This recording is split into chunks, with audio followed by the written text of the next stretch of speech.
అందరికీ నమస్తే, నేను మీ భార్గవి. వెల్కమ్ బ్యాక్ టు అమ్మ చేతి వంట.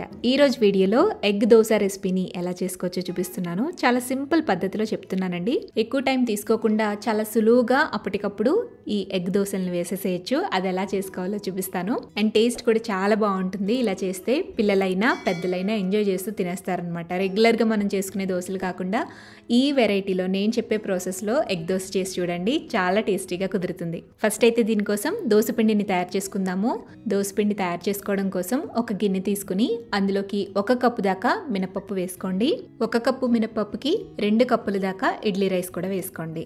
సో నేను మిక్సీ జార్లో గ్రైండ్ చేస్తున్నాను కాబట్టి 1:2 రేషియోలో తీసుకుంటున్నాను. అదే మీరు గ్రైండర్లో కనుక రుబ్బుకున్నట్లయితే 1:3 రేషియో కూడా తీసుకోవచ్చు. పప్పు బియ్యం వేసుకున్న తర్వాత ఇందులోనే 1 టేబుల్ స్పూన్ దాకా పచ్చిశనగపప్పు వేయండి. అలాగే 1 టీ స్పూన్ దాకా మెంతులు కూడా వేసుకుని ఇందులో నీళ్లు పోసి బాగా కడగండి. 2-3 సార్లు కడిగిన తర్వాత మళ్ళీ నిండుగా నీళ్లు పోసేసి 4 నుంచి 5 గంటల పాటు ఈ పప్పుని బియ్యాన్ని కూడా నానబెట్టుకోవాలి.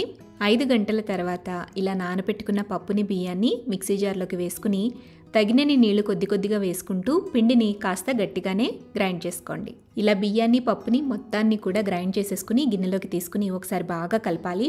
కలిపిన తర్వాత మూత పెట్టేసి 8 నుంచి 10 గంటల పాటు ఈ పిండిని నాననివ్వాలి. 10 అవర్స్ తర్వాత పిండి చక్కగా ఫర్మెంట్ అవుతుందండి. ఇలా ఫర్మెంట్ అయ్యాక పిండిని మళ్ళీ తిరిగి ఒకసారి కలపండి. ఇప్పుడు ఈ దోశ పిండిలోంచి ఎంత పిండి అయితే కావాలో అంత పిండిని పక్కన బౌల్లోకి తీసుకోండి. మిగిలిన పిండిని ఫ్రిడ్జ్లో పెట్టి స్టోర్ చేసుకోవచ్చు. పక్కకు తీసుకున్న పిండిలోకి కొద్దిగా బొంబాయి రవ్వ వేసుకోండి. అలాగే కొంచెం నీళ్లు, రుచికి సరిపడా ఉప్పు, కొద్దిగా పంచదార ఇవన్నీ వేసి దోశ పిండి కన్సిస్టెన్సీని అడ్జస్ట్ చేసుకోండి. బొంబాయి రవ్వ వేయడం వల్ల దోశ క్రిస్పీగా వస్తుంది. అలాగే షుగర్ వేయడం వల్ల దోశకి మంచి కలర్ యాడ్ అవుతుంది. సో మనకి దోశ పిండి అయితే రెడీ అయిపోయింది. ఇప్పుడు ఎగ్ దోశలోకి వేసుకోవడానికి కారం ఎలా చేసుకోవాలో చూపిస్తాను. చాలా సింపుల్ ప్రాసెస్ అండి. ఒక బౌల్ తీసుకుని అందులోకి కారం వేసుకోండి. 2 టీ స్పూన్ల దాకా కారం వేయండి. ఇందులోనే 1 టీ స్పూన్ దాకా ధనియాల పొడి, 1/2 టీ స్పూన్ దాకా జీలకర్ర పొడి, 1/2 టీ స్పూన్ దాకా chaat masala powder, 1 teaspoon దాకా పెరి పెరి పౌడర్ని కూడా వేసుకోండి. పెరి పెరి పౌడర్ లేకపోతే స్కిప్ చేయొచ్చండి, పర్వాలేదు. బట్ వేస్తే చాలా టేస్ట్ ఉంటుందన్నమాట. చాట్ మసాలా కనుక మీ దగ్గర లేకపోతే దీనికి బదులుగా గరం మసాలా పౌడర్ కూడా యూస్ చేయొచ్చు. అయితే మీకు ఫ్లేవర్ అనేది చేంజ్ అవుతుంది. ఈ స్పైసెస్ అన్నీ కూడా బాగా కలిసే విధంగా కలుపుకోండి. ఇప్పుడు మనకి ఎగ్ దోశకి కావాల్సిన కారం రెడీ అయిపోయింది. దీన్ని పక్కన పెట్టేసుకుని ఇప్పుడు చకచక దోశలు వేసేసుకుందాం. ఫస్ట్ ప్యాన్ హీట్ చేయండి. ఆ తర్వాత లైట్గా ఆయిల్ వేసి స్ప్రెడ్ చేసి టిష్యూతో క్లీన్ చేసేసేయండి. హీట్ అయిన ప్యాన్ మీద దోశ పిండిని వేసుకుని ఈవెన్గా స్ప్రెడ్ చేసుకోండి. మంటని లో ఫ్లేమ్లోకి టర్న్ చేసేసుకుని దోశ మీద 1 టేబుల్ స్పూన్ దాకా బటర్ వేయండి. దీనిపైన సన్నగా కట్ చేసుకున్న వెజిటబుల్స్ వేసుకోండి. మీకు నచ్చిన వెజిటబుల్స్ ఇక్కడ వేసుకోవచ్చు. నేనైతే ఉల్లిపాయలు, క్యాప్సికం, పచ్చిమిర్చి, అలాగే సన్నగా కట్ చేసి పెట్టుకున్న కొత్తిమీర వేసేసాను. తర్వాత మనం తయారు చేసుకున్న కారాన్ని కూడా దీని మీద వేసేసి దోశకి స్ప్రెడ్ చేయండి.